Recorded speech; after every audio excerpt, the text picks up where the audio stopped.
Ethan Suplee is an actor whose credits include American History X, Remember the Titans, John Q, The Wolf of Wall Street. He is a regular in Kevin Smith's films. He's got a new film coming out on June 23rd. It's actually a theatrical release first, which is a rarity these days. Eventually will be available on digital. It's called God is a Bullet. It is a messed up film, but a really good film too, based on Boston Tehran's best-selling novel of the same name. Great cast: Nikolai Coster-Waldau from Game of Thrones fame, Micah Monroe, Jamie Foxx, Jonathan Tucker, and yes, Ethan too. And he's nice enough to join me right now to talk about that and a little bit more. Ethan, thank you so much for the time. How you doing today? I'm good, Trey. Thanks for talking to me. Oh man, it's my pleasure. You obviously have a story that's become well known over time, on top of people loving watching you in film. So there was a no-brainer for me. And I have to admit to you that I'm actually on vacation. So recording this a couple days before it ends up hitting the air in Oregon right now, taking the family out to the Oregon wilderness. We're on the Oregon coast. So I set all of that up, I guess, to ask you, do you have any summer vacation plans this year before we get into the film? Listen, I love where I was in Oregon this year. The coast is amazing. I Yeah. think it's got some of the most unique coastline ever with those giant rocks coming out of the water. So I'm envious of you. I'm in New York. It's hot and humid. I do have summer plans. I've actually been to a wedding already in Europe, and I have to go to another wedding in Europe. And I think it's just that COVID pushed everything back for some people who had been planning on getting married in 2020. And so now I find myself with 3 European weddings this year, and that has taken up my entire summer. Well, look, I understand that that can be a bit consuming, but I'm not going to feel too much sympathy for you having to go over to Europe for weddings. Listen, I guess it's a good problem to have. I'm feeling very sympathetic for myself because I like to go to Europe when it's on my own, my own timeline. And this is the first wedding was very easy and wonderful, and I had a lot of advance notice. And then the next one, they just gave me like 3 months notice, which I think is like not etiquette wise the right thing to do. No, I think that's them trying to limit the number of people who show up to their wedding. Yeah. That's a bit of a ploy there. Well, there are certainly no weddings in God is a Bullet. Quite the opposite. This No. is a messed up film, but a really good film at the same time, and that includes a really good cast. So, how did you initially get involved with God is a Bullet, Ethan? Well, Nick Cassavetes, the director, is one of my closest friends, and I go back 25 years or even more with Nick. He'll get these ideas to turn a book into a movie. The first one that we had ever talked about was a book called Going After Cacciato, which is an incredible book and such a wild adventure.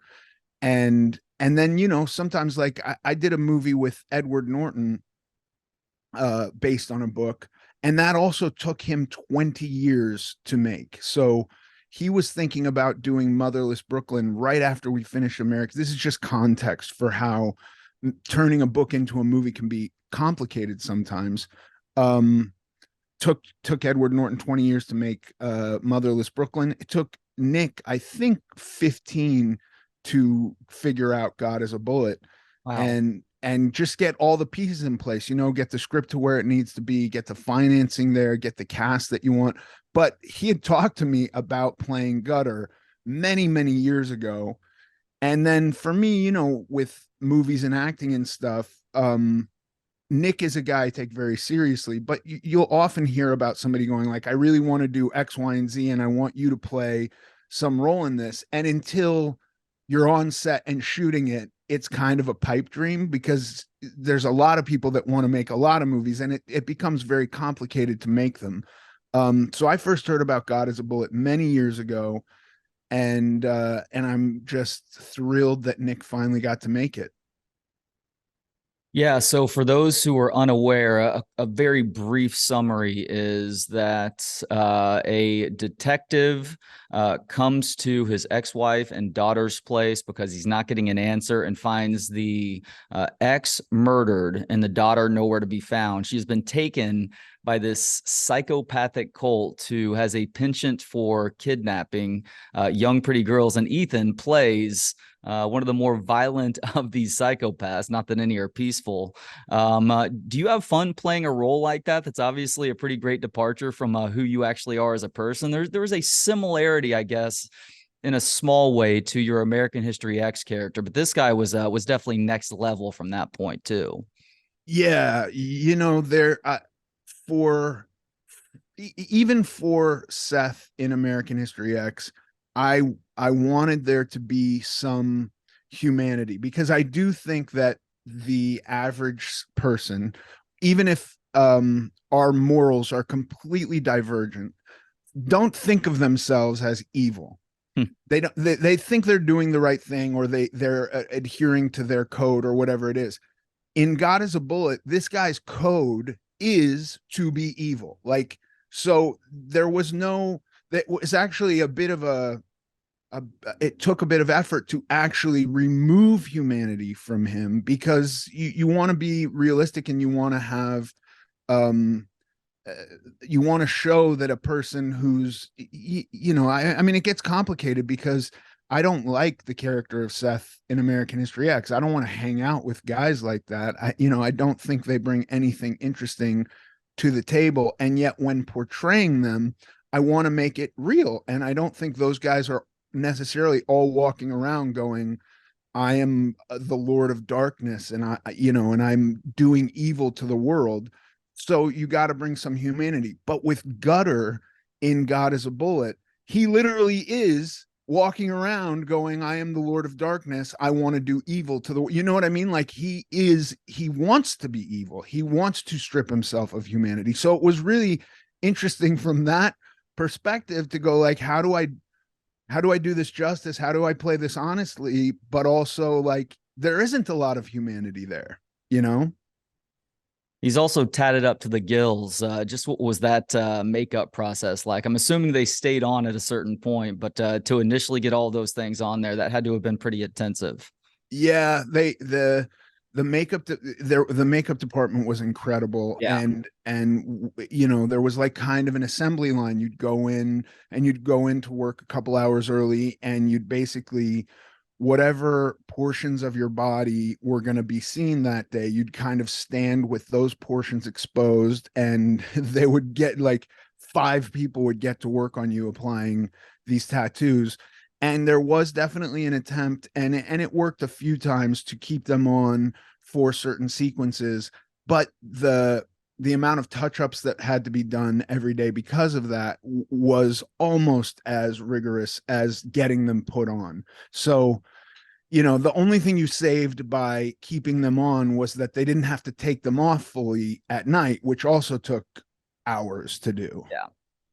So when you looked at yourself in the mirror, all tatted up, did you feel a little bit more badass then? 100%. Yeah. I felt, it was one of those things, like, there's some schools of acting where you step into the character's clothing, and you start to emulate the character a little bit more. And that was like an extension of his wardrobe, basically. So I mentioned just how kick-ass this cast is. Nikolai Coster-Waldau, of course, from Game of Thrones. Mike Monroe does a phenomenal job. Jamie Foxx plays a completely crazy character. But maybe an underdog in terms of the cast list is a guy that I've loved going back to his Kingdom days. Jonathan Tucker, Oh God. hell of a character actor. I know y'all shared some scenes. Just how much fun was that, Ethan? I love Jonathan Tucker. Um, I think I love him more today than I did back then, because I've really gotten to know him since then. Consummate professional, total optimist, like, just a great, great guy, wonderful energy to be around, and such a great actor. I was a huge fan of his going back to Sneakers, which was one of his first movies, I believe. And he didn't let me down, and he hasn't let me down since then. He's become a good friend of mine. He is really far out. You mentioned that this film was based on a book, and it took 15. Did you say 15 or 20 years to adapt? I know the Ed Norton film was the other timeline. Yeah, I believe this took over 10. I might have said 15. That could be slightly exaggerated, but I know for sure it was over 10 years that he spent adapting it and getting it ready and finding financing. So, in speaking with actors about making films that are adapted from books, there are a couple of different schools of thought. Interestingly, I would assume that you would read the book before you make a film based on the book, but some don't feel that way. They think that it may potentially taint what you're trying to do on screen. How do you feel about that? And if you did read God as a Bullet, is it one of your all-time favorite novels? Um, I'm a father of four girls and now a grandfather of a girl. So I have four daughters and a granddaughter. That's And I don't know that I could deal with reading a book of this subject matter. So I did not read it. And even doing some of the scenes I had to do were really tough for me. But we made it through, and I think the movie's really good, and I'm really glad I did it. But I don't know that I could. I think books can get in your head a little bit more, and I was not really totally prepared to do that.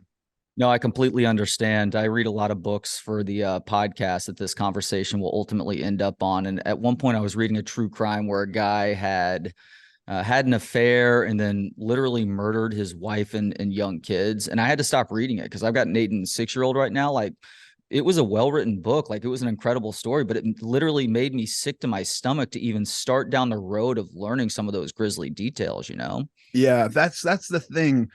I think with books, you get all the nuance and all the minute details where a movie is being presented to you as this happens, and it's also can be very troubling. But I don't know, something about the books where they get in my head in more detail.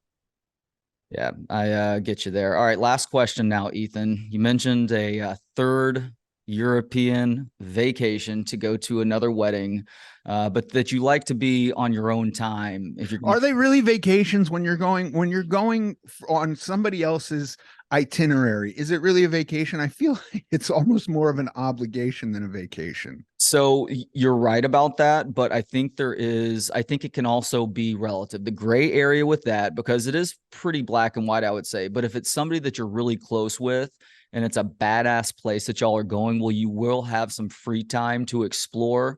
Then at that point, I think it's more acceptable.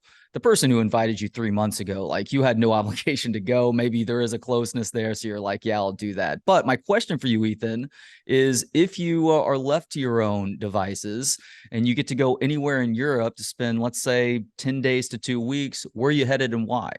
What time of year? I think this is critical. Is it Oh, and when summer? too? Interesting. So summer, the south of France, or